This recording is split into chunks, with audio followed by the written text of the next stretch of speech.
சிவசிவ திருச்சிற்றம்பலம். சிவஞானிக்கு எவ்வாறு ஈய வேண்டும்? இக்கேள்விக்கு உரிய விடையினை காண்போம். ஏற்கும் தகுதியுள்ளோருள் மேன்மை வாய்ந்தவர் சிவஞானி. எந்த பொருள் மீதும் பற்று இல்லாத சிவஞானியார் எவரிடமும் சென்று இந்த பொருளை தருக என்று கேளார். பிறர் நலம் புரியும் ஈகை குணம் உள்ள ஒருவர் தாமே வலிய அச்சிவஞானியார் எழுந்தருளியுள்ள இடத்திற்கு சென்று அவரை வணங்கி, தூய அடிகளே, அடியேன் தரும் இப்பொருளை மனம் உவந்து ஏற்று அருள்வீர்களாக என்று பணிவோடு சொல்லி அளிப்பான். அவ்வாறு அளிப்பவனே ஈகையாளன். அந்த ஈகையாளன் பெரும் பயனை அளவிட்டு சொல்ல இயலாது. இதனை சிவதர்மோத்தரம் என்னும் நூலில் தவத்திரு மறைஞான சம்பந்தர் 209வது பாடலில் அருளியுள்ளார். இனி இப்பாடலை காண்போம். பாத்திரம் அதனுள் மிக்க பாத்திரம் பரமஞானி. தீர்த்த ஆசையினால் ஈயாய் என அவன் செப்பான் நன்றே. கூத்த ஆதரவினாலே அவன் புடை குறுகி கொள் நீ தீர்த்தனே என்றும் ஈவான் பலத்தினை தெரிக்கலாமே. இப்பாடலில் வரும் தீர்த்தன் தூய சிவஞானி, தூயவன் என்று பொருள். பரமஞானி என்றால் மேலான சிவஞானி என்று பொருள்.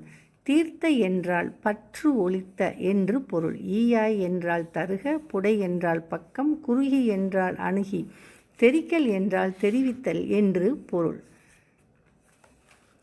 அருணந்தி சிவாச்சாரியார் சிவஞான சித்தியார் சாதனைகள் 26வது பாடலில் சிவஞானிக்கு செய்யும் ஈகையையும் அதன் பலனை பற்றி கூறியுள்ளார். அப்பாடலை காண்போம். சிவஞான செயல் உடையோர் கையில் தானம் திலமளவே செய்திடினும் நிலமலை போல் திகழ்ந்து பவமாய கடலில் அழுந்தா வகை எடுத்து பரபோகம் துய்ப்பித்து பாசத்தை அறுக்க தவமாறும் பிறப்பு ஒன்றில் சார பண்ணி சரியை கிரியா யோகம் தன்னிலும் சாராமே நவமாகும் தத்துவ ஞானத்தை நல்கி நாதன் அடிக்கமலங்கள் நணுகுவிக்கும் தானே என்பதாகும். பாடலின் பொருளை காண்போம்.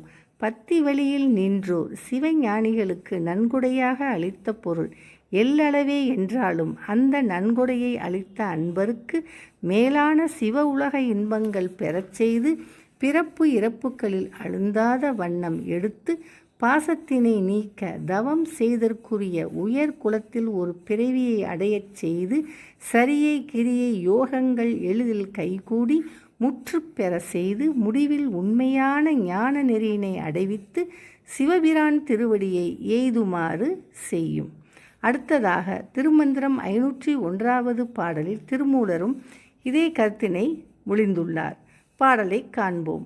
திலம் அத்தனை பொன் சிவஞானிக்கு ஈந்தால் பலம் முத்தி சித்தி பரபோகமும் தரும். நிலம் அத்தனை பொன்னை நின் மூடர்க்கு ஈந்தால் பலமும் அற்றே பரபோகமும் குன்றுமே. திருச்சிற்றம்பலம்.